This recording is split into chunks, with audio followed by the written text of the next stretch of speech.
Welcome back. This week, we let you into the life of a new high schooler. Her name's Maria, and one of the many things she was stressed out about, her grades. I do other activities during the school year, and I do go to competitions, dance competitions, and I do struggle a lot with time.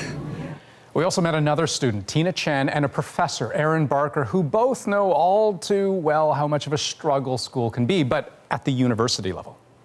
I eventually, unfortunately, developed depression and anxiety and had lots of panic attacks, especially at night, in my single room dorm room. Sometimes we hear about helicopter parents, where parents are doing too much for young people. So when they make this transition out to university on their own, whether they live at home or not, they're actually not able to sort of take on the full level of responsibility, or they find it overwhelming when they do make that transition.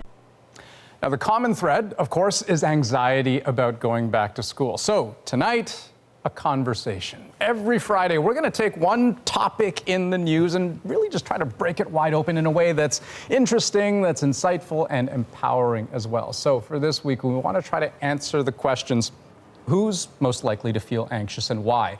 Where the line is between what's normal anxiety and what's serious anxiety that needs attention, and ultimately what we can all do about it as parents, as friends, and perhaps even as fellow anxious people ourselves. So around the table, let's introduce everyone that we've got here. Dr. Danielle Martin, a family doctor, also Vice President of Women's College Hospital. Dr. Lennox Huang, Chief Medical Officer at Toronto's Hospital for Sick Children, and Ron Felsen is a high school principal at the Toronto District School Board. Hello to all of you, and we're all parents at the table, right? How old are your kids? I have a 6-year-old and a 10-year-old. Okay, I have a 5 and a 2-year-old. I have a 9-year-old. 9-year-old? And a 12 and soon to be 14-year-old. Okay, so we've got a pretty good age range covered here. So let's start with this. According to the Center for Addiction and Mental Health, 70% of mental health problems start during childhood. And 34% of Ontario high school students admitted to being under some appreciable amount of psychological distress. Think anxiety and depression. So here's the question to start things off. Who exactly is feeling anxious? Danielle, is this, predominantly a high school age, university age problem, or is it bigger than that? No, I think, people are feeling anxious at moments of transition, right? And back to school is an anxiety-provoking moment actually for everyone, for almost everyone. We see also spikes for kids who are first starting school. I noticed the child who was clinging and crying in the schoolyard at drop-off yesterday, as they enter middle school, as they enter high school, as they go into university. So those are important moments of transition. But let's remember that children are people with full lives also outside of school. So kids who have stuff going on at home, who are genetically predisposed and otherwise, are also going to be more vulnerable to being anxious. Right, and everyone's particular individual situation can be very, very different. But Lennox, when you look at the people that you see at Sick Kids, for example, is there a particular age where anxiety kind of pivots from being just sort of a normal everyday issue that a lot of people face to being something that actually requires treatment and attention? So it knows no age boundaries. And this may be surprising to some people, but it can start as early as preschool. So we see children in preschool with symptoms of anxiety all the way up through adulthood. It's important to realize, though, that anxiety is normal. It's actually a normal feeling. It can be, everybody feels anxiety. It's part of what protects us from danger. I'm anxious right now. I'm kidding. but yeah, no. What we want to distinguish, though, is between normal anxiety and anxiety that's maladaptive. So anxiety that starts to verge into the realm of disorder. I'm curious, do you notice a spike in visits to the ER around this time of year, back to school time? Absolutely. So we see this at points of change, points of transition. So it could be the start of school, the end of school. Holidays is another point of transition. And these are the things, because there's a shift, you may have a different peer circle, you may be in a different environment, that it can add to stress that a child may already be undergoing. Ron, has the problem been getting worse over the years? It certainly has. I remember when I became a vice principal, we were one of the first schools to have an anti-stigma program and talk about mental health and well-being, and now all schools have. But by talking more about it, we also see it more, and we unfortunately have student census information about students reporting that they feel more stress than they have when we did the census 5 years prior. So, okay, so tell me more about that, because at first my impression was that it's mostly anecdotal, right? Maybe we're just more aware of the problem of anxiety and we're more willing to talk about it, but you actually notice a spike in numbers. There has been. So in the Toronto District School Board, we do a census every 5 years with students and parents. And students back in 2011-12 reported feeling high levels of anxiety and stress, and that went students in grade 4 felt less stressed than the high school students. So as they got older, more stress. And then when we did the survey again 5 years later, the numbers increased by 10 percentage points. So more stress over a 5-year period among high school students. Wow.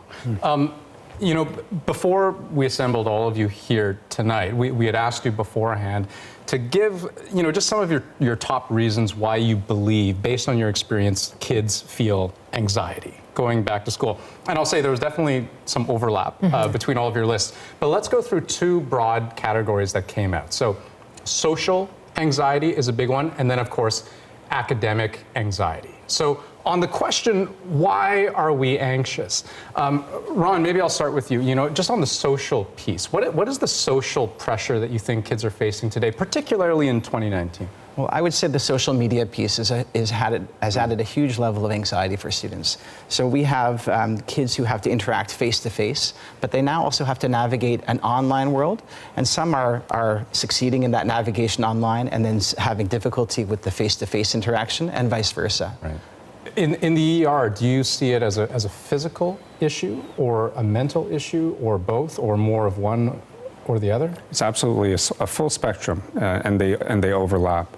So anxiety can just be a symptom of much deeper issues, whether it's a mental behavioral health issue or a physical health issue as well.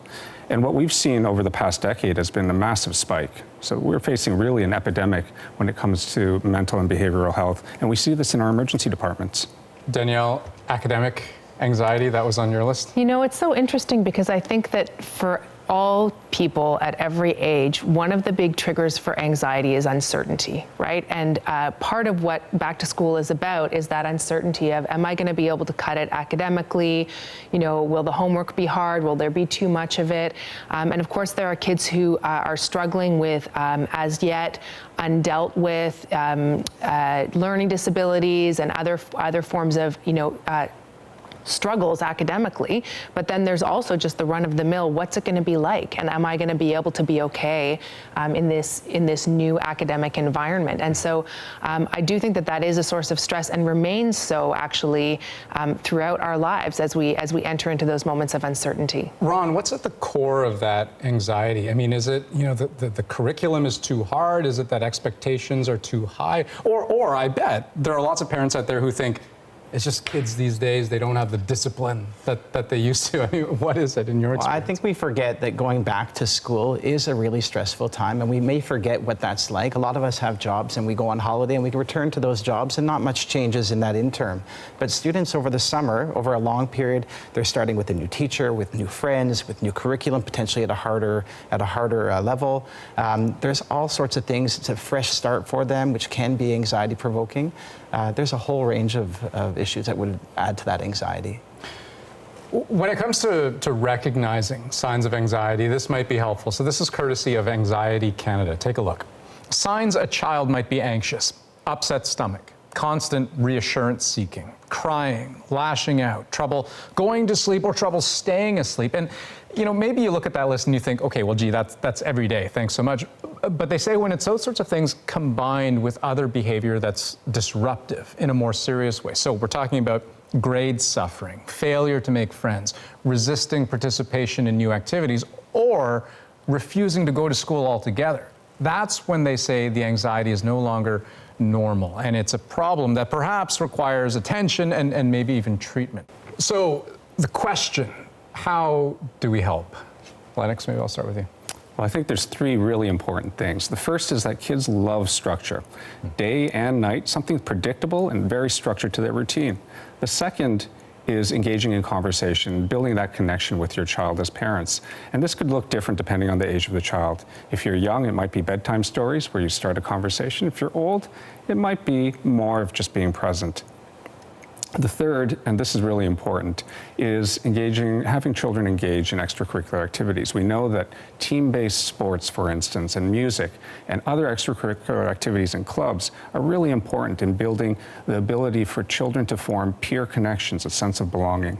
Ron, I mean, it can, on the subject of dialogue, I mean, easy to talk about and say, hey, we should talk more, hard to do sometimes. Well, yeah, I agree. I agree with what Lennox is saying. For us, it's really important that they also have a caring adult in the school, that they have at least one adult that they can go to, that they can talk to, that they feel comfortable sharing their concerns and their stress with.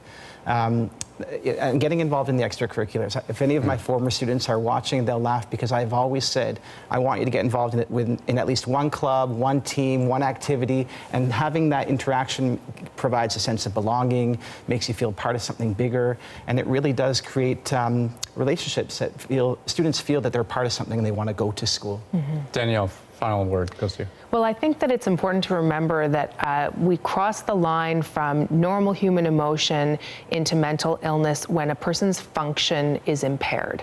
And, you know, for those of us who are grown-ups, we know what functioning looks like. You're supposed to get out of bed and take a shower and get dressed and go do whatever your job is and, you know, pay the rent and whatnot. But if you're a kid, function means the ability to make it to that extracurricular activity and play basketball or, you know, interact with the other kids in your class. So this notion of what does impaired function look like, we can't apply grown-up standards to young people. We have to think about functioning, what's an appropriate level of function for a kid who's in grade 4 or grade 8 or grade 12, and that's how you know that you've gotten to the point where you need to actually seek help, and the first place to go is either to trust a person in your school or to see your primary care provider. That's the first step. Guys, we have to wrap it there. Thanks so much for the talk. Thank you.